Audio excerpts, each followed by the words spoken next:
Yes. Hi, my name is Cabrera, and I'm a member of the board of directors for Cabrera.R.R.Video.Final company. I was given a task to research the best new location for our new headquarters.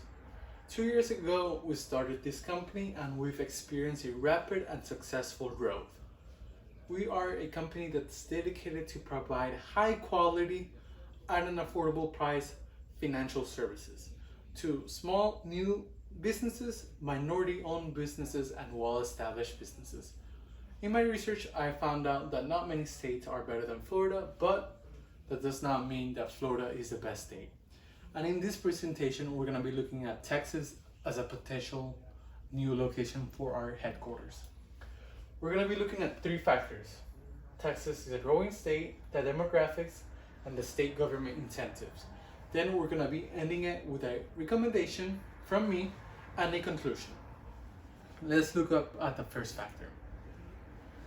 Texas is a growing state. Here are just a few awards that Texas has won.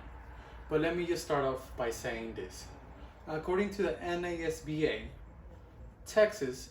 Houston, Texas, is ranked number 14 in the financial services market growth. Meaning, us in a financial services market, we have a better potential growth in that city compared to a city in Florida. Meaning, there's no cities in Florida, to be honest. So let me just say that. But according to Inc. also, Texas, the state, is ranked number 1 as a spot for new and small businesses, while Florida is ranked number 6. And in that list, in the top 15 cities, Texas has 3 cities, while Florida has none. But Texas is not just a state for small businesses. According to Fortune 500, there are 50 big companies, well-known companies, blue chips company in the Fortune 500 list that are from Texas compared to 18 companies that are in Florida. That's just a factor, but the risk of all of this is that if we moved from Florida to Texas, we're gonna have to lose a big chunk, not a big chunk, but part of our business, which comes with every relocation. But the upside of all of this is the potential growth. Texas is a hotspot, and as Texas grows, we grow. As more businesses, those new businesses become our new clientele. The second factor is the demographics. There are very similar demographics between Texas and Florida, and the Latino population, which accounts for many of our 40% of our business. In Texas, it's much higher, in millions and in percentage. In Texas, we also get a younger population, and a younger population with a bachelor's degree.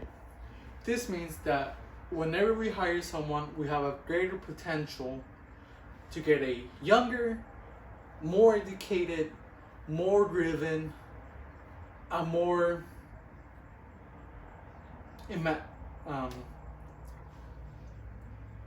new ideas person. Sorry, for lack of better words.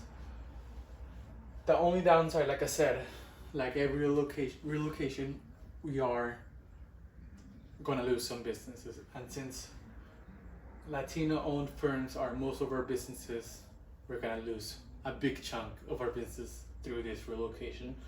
And there are 50 less Latino-owned firms in Texas compared to Florida. But this is just in the short term. We gotta look at this in the long term. And in the long term, Texas does provide us with a more potential growth. Third factor is the government incentives. 5 incentives that we can go right off the bat, take advantage of. Texas Enterprise Fund, they will help us relocating. They help projects of businesses, and our project would be moving to Texas, and they will help us do that. The Small Business Administration Loan Program and the Capital Access Program loans us money. As small businesses, they will make it easier for us to loan out money and get capital. Texas Workforce Commission. They will help us get our employees in night school, in colleges, and help us train them and let them acquire new skills, and the Texas government will pay for that. The disadvantaged business enterprise, that means that they will level the playing field between us small businesses and large well-established businesses, so the competition is more even. That could be through funds, that could be through capital, that can be in any way. Those are 5 programs we can use right off the bat, and there's no downside for that. So my recommendation is that Texas is a better place than Florida. The growth in Texas, the potential growth in Texas is much higher in Texas. The potential growth is higher in Texas compared to Florida. The demographics is similar. That means that we don't have to change much of our business plan, and we have to target the same people. And third, the incentives, which are free and that we can take advantage of. If we take advantage of all of this, I do recommend, if we do consider Texas as a state to relocate our headquarters, I do suggest either Houston or Dallas, which are the biggest cities in Texas, which has the most growth in the business sector. More firms are moving there to those specific cities compared to any other cities in the states. To conclude, Texas is a growing state. There are similar demographics, but Texas has a larger population, which provides us with a larger potential growth. The various incentives from the government, there are risks involved like every other decision, but with risk does come its positives, and that is a faster growth. I do want to thank the board of directors for giving me the chance to present this presentation regarding Texas and our new headquarters location. And if you guys do have any questions, please let me know, and I will be happily more than welcome in answering them. Thank you, and have a great day.